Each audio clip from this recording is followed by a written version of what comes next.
ऐसे कई योद्धा थे जो महाभारत के युद्ध या कहें कि कुरुक्षेत्र के युद्ध में भाग लेने से वंचित रह गए। यह भी कह सकते हैं कि श्री कृष्ण की नीति के चलते ही ऐसा हुआ। आओ जानते हैं उन महान योद्धाओं के नाम जो महान युद्ध का हिस्सा नहीं बन सकते, और यदि वे इस युद्ध में होते तो युद्ध और भी ज्यादा दिलचस्प हो जाता।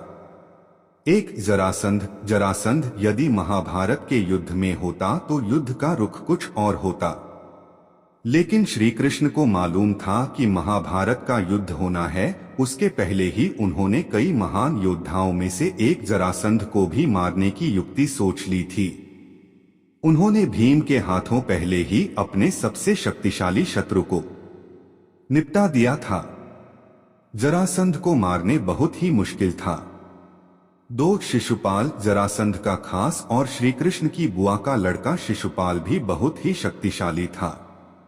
श्री कृष्ण ने प्रण किया था कि मैं शिशुपाल के 100 अपमान क्षमा करूंगा, अर्थात उसे सुधरने के 100 मौके दूंगा। शिशुपाल रुक्मणी से विवाह करना चाहता था। रुक्मणी के भाई रुक्म का वह परम मित्र था। रुक्म अपनी बहन का विवाह शिशुपाल से करना चाहता था और रुक्मणी के माता पिता रुक्मणी का विवाह श्री कृष्ण के साथ करना चाहते थे, लेकिन रुक्म ने शिशुपाल के साथ रिश्ता तय कर विवाह की तैयारियां शुरू कर दी थीं। कृष्ण रुक्मणी का हरण कर ले आए थे। तभी से शिशुपाल कृष्ण का शत्रु बन बैठा। श्री कृष्ण ने उसके 100 अपराध के बाद उसका वध कर दिया था। एकलव्य महाभारत काल में प्रयाग, इलाहाबाद के तटवर्ती प्रदेश में सुदूर तक फैला श्रृंगवेरपुर राज्य निषादराज हिरण्यधनु का था। गंगा के तट पर अवस्थित श्रृंगवेरपुर उसकी सुदृढ़ राजधानी थी। हिरण्यधनु के मृत्यु के बाद एकलव्य वहां का राजा बना। विष्णु पुराण और हरिवंश पुराण के अनुसार एकलव्य अपनी विस्तारवादी सोच के चलते जरासंध से जा मिला था। जरासंध की सेना की तरफ से उसने मथुरा पर आक्रमण करके एक बार यादव सेना का लगभग सफाया कर दिया था। बाद में उसका युद्ध श्री कृष्ण से हुआ और वह मारा जाता है। 4 बलराम। भगवान कृष्ण के बड़े भाई बलराम ने श्री कृष्ण को कई बार समझाया कि हमें युद्ध में शामिल नहीं होना चाहिए, क्योंकि दुर्योधन और अर्जुन दोनों ही हमारे मित्र हैं। ऐसे धर्म संकट के समय दोनों का ही पक्ष न लेना उचित होगा। बलराम जी शिविर में जाकर दुर्योधन से कहते हैं कि अब जिस तरफ कृष्ण हो उसके विपक्ष में कैसे जाऊं। भीम और दुर्योधन दोनों ने ही मुझसे गदा सीखी है। दोनों ही मेरे शिष्य हैं।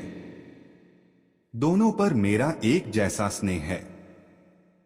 इन दोनों कुरुवंशियों को आपस में लड़ते देखकर मुझे अच्छा नहीं लगता। आंख में तीर्थ यात्रा पर जा रहा हूं। काल्यवन पुराणों के अनुसार जरासंध ने 18 बार मथुरा पर चढ़ाई की। 17 बार वह असफल रहा।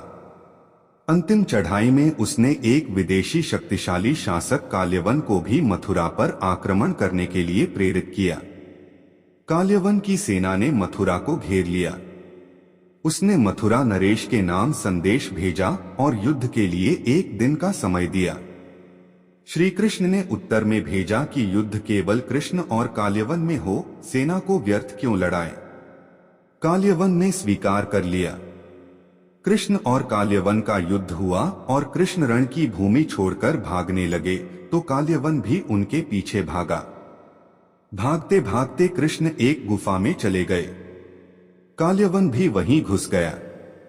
गुफा में काल्यवन ने एक दूसरे मनुष्य को सोते हुए देखा। काल्यवन ने उसे कृष्ण समझकर कसकर लात मार दी और वह मनुष्य उठ पड़ा। उसने जैसे ही आंखें खोली और इधर-उधर देखने लगे, तब सामने उसे काल्यवन दिखाई दिया। काल्यवन उसके देखने से तत्काल ही जलकर भस्म हो गया। काल्यवन को जो पुरुष गुफा में सोए मिले वे इक्ष्वाकु वंशी महाराजा मांधाता के पुत्र राजा मुचुकुंद थे, जो तपस्वी और प्रतापी थे। 6 बर्बरीक। बर्बरीक दुनिया का सर्वश्रेष्ठ धनुर्धर थे। बर्बरीक के लिए 3 बाण ही काफी थे, जिसके बल पर वे कौरवों और पांडवों की पूरी सेना को समाप्त कर सकते थे। युद्ध के मैदान में भीम पौत्र बर्बरीक दोनों खेमों के मध्य बिंदु एक पीपल के वृक्ष के नीचे खड़े हो गए और यह घोषणा कर डाली कि मैं उस पक्ष की तरफ से लड़ूंगा जो हार रहा होगा। बर्बरीक की इस घोषणा से कृष्ण चिंतित हो गए। तब भगवान श्री कृष्ण ब्राह्मण का भेष बनाकर सुबह बर्बरीक के शिविर के द्वार पर पहुंच गए और दान मांगने लगे। बर्बरीक ने कहा, मांगो ब्राह्मण, क्या चाहिए? ब्राह्मण रूपी कृष्ण ने कहा कि तुम दे न सकोगे। लेकिन बर्बरीक कृष्ण के जाल में फंस गए और कृष्ण ने उससे उसका शीश मांग लिया। बर्बरीक द्वारा अपने पितामह पांडवों की विजय हेतु स्वेच्छा के साथ शीश दान कर दिया गया। बर्बरीक के इस बलिदान को देखकर दान के पश्चात श्री कृष्ण ने बर्बरीक को कलियुग में स्वयं के नाम से पूजित होने का वर दिया। आज बर्बरीक को खाटू श्याम के नाम से पूजा जाता है। जहां कृष्ण ने उसका शीश रखा था उस स्थान का नाम खाटू है। इनके अलावा पौंड्रक, नरकासुर जैसे कई और भी योद्धा थे जिन्होंने युद्ध में भाग नहीं लिया था, अन्यथा युद्ध का चित्र कुछ और ही होता।